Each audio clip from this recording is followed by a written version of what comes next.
Pesachim Daf Kufay. Today's email comes from Moshe Newsbaum. Beautiful email. I just wanted to say tremendous thank you for all your efforts in producing such an invigorating, insightful, and geschmack shir. Also, a huge shout out to the whole MDY team for putting it all together, making the shir the beautiful and unique shir that it is. I've been doing the daf on and off for the last 10 years, and Baruch Hashem, since I found the shir on Torah, anytime in the middle of Pesach Shabbos, I haven't missed a day. Once in a while, I'm able to join the Zoom on Motzei Shabbos, and I hope to come by in person one day. I'm a big believer that all the charts, sponsors, emails, merch, etc., and even the after shir shmooze add so much to the shir. It's like my hachana and chazara of shir. Also, the achdus and chesed that is generated by the chayra of the shir is true inspiration and internalization of the Mishnah and Avos. V'lo ha-medrash hu ikir elo ha-maisa. Hashem should give you continued koyach to shir's Torah. Many more yidden, much appreciated. Avram Moshe Newsbaum, thank you. The Gemara tells us that the Talmidim of Rab were sitting around having a Suda Erev Shabbos, and all of a sudden it got dark, and they tell the Shamash Rav Nuna, go and make Shabbos. In other words, remove the table. Let's make a hard break and make Kiddush. Rav Nuna tells them it's not necessary. Shabbos does that for you. It's automatic. You see this with Trumas and Maestros. The halacha is if you have produce, you have to remove Trumas and Maestros. But if there's no Gemar Melacha, it's permitted to take from the produce before the Trumas Maestros and have a little snack. Achila Sarah. When it comes to Shabbos, there's no such thing as a snack. Every food is Einik Shabbos. What creates that Isser? Shabbos alone when it comes in. So too, over here, Shabbos creates an Isser to continue eating. You'd have to stop and make Kiddush by yourself. However, Motzei Shabbos, once it's a weekday, you don't say, oh, you're in the middle of a meal, you have to stop, it's usher to eat before Havdalah. You don't have that. You're allowed to continue to eat the meal, but to start a meal, that would be usher. If you're drinking, let's say drinking beer, wine, on Shabbos, and all of a sudden it becomes dark, it's Motzei Shabbos, you'd have to stop, because a drink is not a Kviya Suda, and you can't say it's a covered for Shabbos to continue into the weekday, whereas a real meal is a covered for Shabbos. When it comes to water, you're permitted to drink water before Havdalah. Rav Huna made a macha. He saw somebody drinking water before Havdalah. He says, I hold like Rabbi Kiva that says that it's also to eat before Havdalah. If you eat, you get asker, so too if you drink. And the Gemara says, Rabbanan Nevi Rabashi, you aren't makbid on that. It has nothing to do with water, that oynish. If a person forgot to make Kiddush Friday night, he's permitted to make it up the entire Shabbos day. So the Gemara has two questions. There's a brisa that says that Friday night and Yontif night, you're supposed to make a real Kiddush, the whole nusach and everything, whereas in the morning, you don't make that nusach, not on Shabbos and not on Yontif.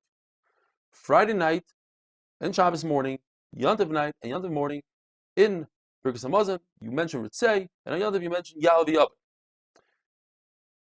The question is, we have a situation that during the day you also make Kiddush. Where? When you forgot to make Kiddush Friday night. So the Gemara says, we're not talking about a case of a person that forgets. We're talking about a typical case.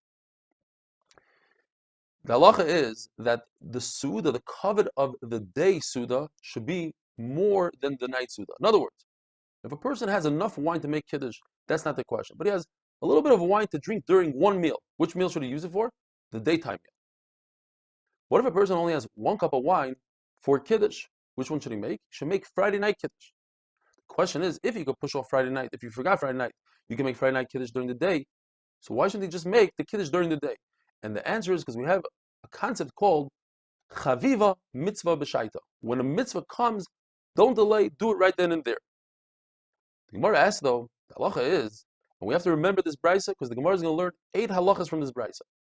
It says in the brisa that if a person comes back from shul Friday night, in other words, he davened Ma'ariv, he already said Havdalah in Ma'ariv. He comes back home and he realizes he only has 1 cup of wine.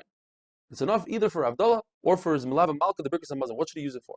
The Gemara says he should use it after he does the Melava Malka, and he should make Bar Mereish, then Psamim, then Havdalah. The question is, if Chaviva Mitzvah B'Shaita, you should, as the mitzvah comes, you should do it right away. So the mitzvah of Havdalah came, so you should make Havdalah right away. Why are you waiting for Melava Malka? Says the Gemara, Rav Nachman bar Yitzchak says a very interesting lashon. He says, I'm not a chacham, I'm